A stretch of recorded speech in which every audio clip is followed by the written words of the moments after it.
Ito maganda. Paano kung isang linya lang tumakbo? Sabi ng iba, ito lang ang tumakbo.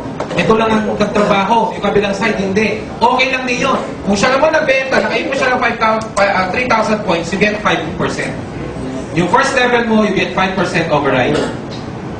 Yung second level mo, 4%, third percent, 3%, 2, 1, 1, 2, 3, 4, 5. Maximum income, 125,000 per month. Maganda. Napakasarap po yan. Okay? Imagine niyo kung lahat talaga ng makakilala mo, they're buying the same product that you are using. Imagine the points that you are accumulating. Okay? Okay. Tapusin na natin. Next, yung mobile stockist program mo natin. Itong mobile stockist, so as I said, if you want a bigger discount, katulad doon ng mga grupo ko sa Hong Kong, okay? Yung mga grupo ko sa Hong Kong doon, mga nag-work sila 6 days a week doon, during Sundays off sila. Okay? At nagkukumpulan sila sa isang lugar doon sa Hong Kong. Siyempre, mga gusto niyan nagbebenta ng mga produkto, gano'n, di ba? Alam niyo, marami na akong mga stockists doon, they are earning at least 5,000 a week by just selling the products. Ang maganda doon, kaya mas malaki kita nila because some of them are stockists. Okay? Anong advantage pag stockist kayo? For example, yung glutathione na 700, if you're a stockist, makukuha mo lang at 560 pesos. So, ang laki ng profit margin mo. Kung kayo po ay product center katulad ko, makukuha mo lang siya at 490. Okay? If you sell it at 1,400, again, as I said, your profit margin is up to 150%.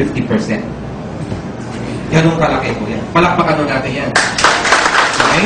So, sa mga seryoso, desidido i-market yung produkto sa lugar nyo, unahan nyo na. You apply for a stockist or a product center, if possible. Okay? Then we have a special incentive program. Meron tayong profit sharing. Okay? A part of the earning of the company will be given back to us. Meron tayong raffle. Ito na December 16. Incidentally, I'm inviting all of you. December 16 at Metro Bar, we will have our Christmas party. Doon po i-raffle yung mga premyo tulad na ito, Radio Nokia, Mac, kotse. Yan po. This coming December 16 na yan. Okay? So, don't be absent. Diba po? Yan. Meron tayong local travel getaway. Meron tayong international. Kaya kung mapapansin nyo, medyo maitim kami kasi nung last All Saints Day, we were in Palawan, Dos Palmas, Palawan. Nag-kayaking kami doon, nag-snorkeling kami doon. Nako, ang pagkain, buffet, lahat ng seafood, napakasarap. 3 days po kami doon. Lahat po yun, sagot ng company. Yung international natin, before Hong Kong, itong this coming December, international natin will be at Dubai. Kasi we'll be opening our office in Dubai. Okay? Yan po. Ano pa? Meron tayong sistema. Susundin lang mo yung sistema. Gusto nyo yumaman? Yes! Sundin nyo yung sistema. Huwag yung sarili natin sistema sundin natin. Kasi we have done that for so long already. Okay? Nung ginawa namin yung sistema, yung mga inalungan ko, ginawa yung sistema, ito nangyari sa kanila. Yan. They enjoy the benefits, the bounty. In fact, yung iba sa kanila, ito mo. Yan. Karamihan ho dito, yung mga inalungan ko, tulad ni Ardel, yung kanina. Yan po yung Honda CR-V niya. Ito po, inalungan ko dito, caregiver siya sa Amerika, ngayon hindi na nag-caregiver. Nakabili ng kotse. Grabe, gulong pa lang ng kotse niya. Isang kotse ng katumbas. Matindi. Ito ho, si Kurt Paco, siya nakakuha ng grupo sa Ireland. Negosyante, medyo nalugi sa traditional. First car niya dito, BMW. Yan yung isa sa mga 8 na alukan natin. Ito pa ho, isa sa mga alukan natin. Ito si Ariel, din yun. Siya po yung kumikita ngayon ng 300,000 a week. Okay ba yun? Mas malaki pa kita sa akin. Meron naman ho ito, asawa ng OFW, si Ma'am Grace. 3 years yung asawa niya. Naghirap sa Korea, work ng work. Diba? Hindi sila magkasama. Dito, 1 year pa lang siya, nakabili siya ng bahay at lupa at kotse. Pinauwi niya lang yung asawa niya, sabi niya, ako na lang trabaho. Tagal mo dyan. Diba? Ako naman ang ilubricate mo. Okay?